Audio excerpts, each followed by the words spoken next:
इतना प्रचार करती है कि हमने ये किया, हमने वो किया, मगर आज तक वो ऑथेंटिक डाटा नहीं दे पाए कि सीवर्स की, स्लज की सफाई के लिए उन्होंने क्या काम किया है जिसकी वजह से इस प्रकार की घटनाएं ना हो। जब से वो सरकार में आए हैं, ये एक वेल नोन फैक्ट है कि जल बोर्ड का घाटा 74,000 करोड़ रुपए हो गया है।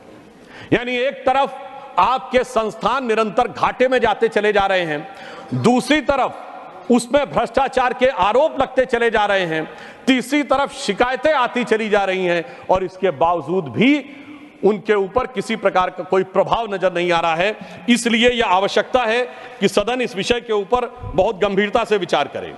हम यह भी आपके संज्ञान में रखना चाहते हैं कि इन चीजों के ऊपर कोई कार्रवाई न करते हुए भी सरकार किन चीजों पे कार्रवाई कर रही है। हम ये बात पूछना चाहते हैं कि इस विषय के विभागीय मंत्री, मैं उनका नाम नहीं लेना चाहता, विभागीय मंत्री हो या सरकार की तरफ से हो, क्या उन्होंने किसी प्रकार का तथ्यात्मक आंकड़ा सरकार के द्वारा जनता के सामने रखा है? नहीं रखा है। उन्होंने आकर सिर्फ बयानबाजी की है। यह दर्शाता है कि उनका उद्देश्य वास्तविकता, क्योंकि वास्तविकता तो वो मेरे विचार से सभापति महोदय सामने रखने की स्थिति में ही नहीं है, और उन्होंने इस विषय पे कितना मद में व्यय किया है मैं आपके माध्यम से पूछना चाहता हूं कि सीवर की सफाइयों को लेकर उन्होंने कितना व्यय किया, जबकि यह बात लोगों की जानकारी में उपलब्ध है कि दूसरी चीजों पे बहुत व्यय किया है। एडवर्टीजमेंट के ऊपर 2012-13 में जब कांग्रेस की सरकार थी तो 13-14 करोड़ रुपए व्यय होता था, अब 568 करोड़ रुपए व्यय। मैं पूछना चाहता हूं कि बिल्डिंग्स के कंस्ट्रक्शन के ऊपर, जांच के ऊपर, सीवर के ऊपर कितना उन्होंने व्यय किया है 2021 में? नहीं सर, उसी पे बात कह रहा हूं। हम बिल्कुल जानना चाहते हैं, सरकार को ये देश की जनता को जानने का हक है कि यदि 50 गुना अधिक खर्चा हुआ है प्रचार में तो कितना गुना खर्चा हुआ है सीवर की सफाई में, कितना गुना खर्चा हुआ है इन चीजों के समस्या के निदान। सर, मैंने यह विषय के संदर्भ में ही कहा है क्योंकि समस्या जल निकासी के कारण हुई। जल निकासी के लिए जो पीडब्ल्यूडी, एमसीडी और जल बोर्ड जिम्मेदार है, यदि वो हजारों करोड़ के घाटे में जा रहा है तो सरकार निरंतर उस चीज पे ध्यान न देकर, जहां जल निकासी की बड़ी समस्या है, यदि प्रचार पे ध्यान दे रही है तो यह विषय सदन के माध्यम से जनता के ध्यान में हम अवश्य लाना चाहेंगे। इसलिए मैंने सिर्फ यह फैक्ट रखा कि एक दिशा में 50 गुना अधिक खर्च किया गया और दूसरी तरफ वो कर्जे में दबता चला गया, उधर कोई ध्यान नहीं दिया गया जल बोर्ड के लिए। इसलिए मैंने यह तथ्य आपके संज्ञान में रखा। यहां पे मैं यह भी कहना चाहूंगा, मैं विषयांतर में नहीं जाना चाहता था, परंतु हमारे माननीय सदस्य ने कहा तो मैं ये भी कहना चाहूंगा, इसी दौर में सैकड़ों करोड़ का शीश महल बन के तैयार हो गया मगर सीवर की सफाई नहीं हो पाई। और यदि मेरी बात पे आपत्ति है हमारे सम्मानित सदस्य को, तो वो ये आंकड़ा सामने रख दें कि कितना खर्चा उन्होंने उस कंस्ट्रक्शन पे किया था और कितना इन्होंने खर्चा इस कंस्ट्रक्शन पे किया है, तो मेरे विचार से जनता के सामने दूध का दूध, पानी का पानी हो जाएगा। ये बात इसलिए आवश्यक है कि ये मामला सिर्फ एक कानूनी नहीं है, ये मामला सिर्फ तकनीकी नहीं है कि कोई टेक्निकल फेलोर हो गई है, ये मामला एक जहनी सोच का है जिसमें कि लोगों की जान की कीमत के बारे में बहुत हल्के तरीके से सोचा जाता है और किसी दूसरे प्रकार की राजनीति के बारे में बहुत भारी तरीके से सोचा जाता है।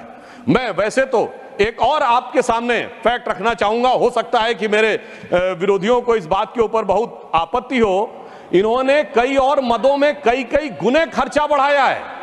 2012-13 में वक्फ बोर्ड को 1.25 करोड़ रुपए देते थे, अब 71 करोड़ रुपए दे रहे हैं, वहां 70 गुना बढ़ा दिया है। मगर मैं पूछना चाहता हूं कि इन चीजों की सफाई के लिए, कंस्ट्रक्शन के लिए कितना गुना पैसा बढ़ाया है, इस बारे में जानकारी दें। यह दर्शाता है कि जांच हो, धन का आवंटन हो, उसके ऊपर निगरानी रखनी हो या उसके ऊपर बयान देना हो, किसी भी प्रकार की कोई संवेदना नजर नहीं आती है। और फिर मैं यह भी कहना चाहूंगा कि इतनी बड़ी घटना हो गई मगर दिल्ली के माननीय मुख्यमंत्री जो विशेष परिस्थितियों में, विशेष स्थिति में हैं, उनकी तरफ से कोई इस प्रकार का सब्सटेंटिव बयान आया ही नहीं। अरे कम से कम संवेदना व्यक्त करते, एक जांच इंक्वायरी सेटअप करते, वो ये कहते, ये बयान देते जो कह रहे थे कि मैं तो वहां से बैठकर दिल्ली के लोगों के लिए सदैव मेरा दिल धड़क रहा है, मैं तो दिल्ली के लोगों के बारे में ही सोचता रहता हूं। इतनी बड़ी घटना हो गई और उनकी सोच की कोई एक झलक हमें दिखाई नहीं पड़ी। उल्टा मैं ये कहना चाहता हूं कि इन घटनाओं के साथ, इधर दिल्ली के साथ जो मैंने कहा 26 जून से लेके कई शिकायतों से लेके आज तक ये हो रहा था, परंतु जवाब में कोई तथ्यात्मक जवाब नहीं दिए जा रहे थे। सिर्फ ये जानकारियां दी जा रही थीं कि उनका वजन हल्का हो रहा है। मुझे लगता है कि अगर उन्होंने अपने कामों पे ध्यान दिया होता तो मैं उनके अच्छे स्वास्थ्य की कामना करता हूं कि वो स्वस्थ रहें, परंतु मैं कहना चाहता हूं यहां वजन हल्का होने का विषय नहीं है, यहां किरदार हल्का होने का विषय है। और जिस प्रकार का आचरण आम आदमी पार्टी ने दिखाया है वो निश्चित रूप से उनके आचरण के और उनकी सरकार के परफॉर्मेंस पे संजय बिल्कुल महोदय उस पर चर्चा हो रही है। नहीं देखिए, क्यों, इसमें कौन सी बात है महोदय? अगर महोदय मैं आपके माध्यम से कहना चाहता हूं महोदय, सुधांशु जी मेरे विषय, मेरे एक सेकंड सुन Sanjay, nothing is going on record. Sanjay, nothing is going on record. बैठिए please, let us please Sanjay, take your seat.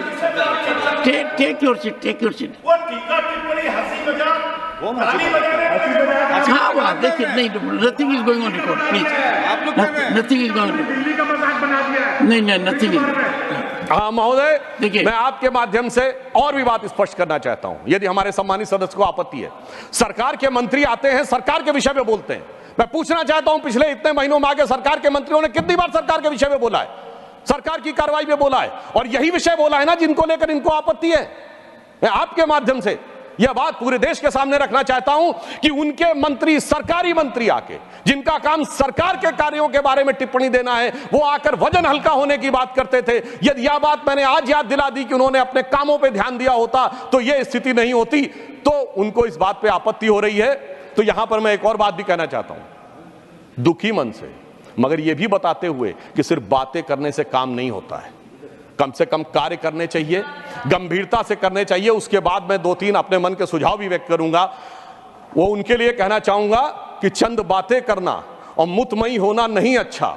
सियासत आखिरी दम तक सभी को आजमाती है, बहुत गलती की गुंजाइश नहीं होती सियासत में, जरा किरदार हल्का हो कहानी डूब जाती है।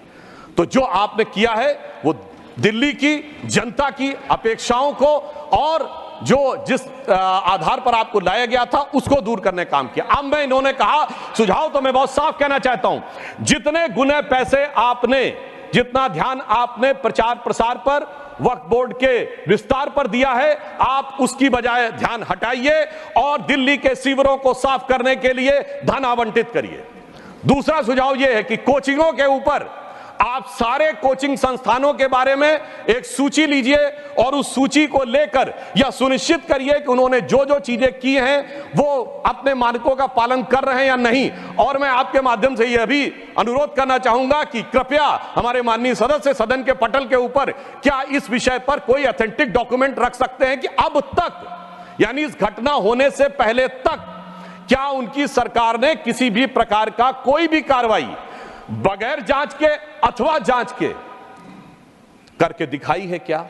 यदि नहीं की है तो मैं उनसे अनुरोध करूंगा कि अब इस घटना से संज्ञान लेकर कृपया सख्ती के साथ पहले यह तय करें कि कितने कोचिंग संस्थान हैं, वो वास्तविकता में जितने उनको परमिसिबल लिमिट है उसमें वो छात्रों की संख्या रखे हुए कि नहीं, और यदि उन्होंने उनको कहीं रेजिडेंस दे रखा है तो वो रेजिडेंस मानकों के अनुरूप है या नहीं। क्योंकि आज तो महोदय ये तो पानी की घटना हुई, कल के दिन फायर हैजार्ड भी हो सकता था। तो ये बात हम इनसे बहुत स्पष्ट कहना चाहेंगे कि इन बातों के विषय में गंभीरता लें। और अंत में इन्होंने कहा सुझाव, तो एक और सुझाव भी देना चाहूंगा कि इनसे विनम्र निवेदन है कि सरकार चलाइए, सरकार के मंत्री आकर सरकार के कार्यों के बारे में विचार दें, आकर सिर्फ राजनीतिक बयानबाजी, आरोप प्रत्यारोप न करें। क्योंकि अभी तक का इनका स्टाइल ये रहा है कि किसी भी घटना के ऊपर वास्तविक अर्थों में सरकार की तरफ से जो जवाब मिलना चाहिए था वो जवाब देने की बजाय सियासी बयानबाजी होती है। तो मैं अंत में सिर्फ ये कहते हुए अपना निवेदन समाप्त करता हूं कि यह घटना बहुत हृदय विदारक है और इस घटना के बारे में जैसी संवेदनशीलता की अपेक्षा दिल्ली सरकार से थी वो नहीं हुई है।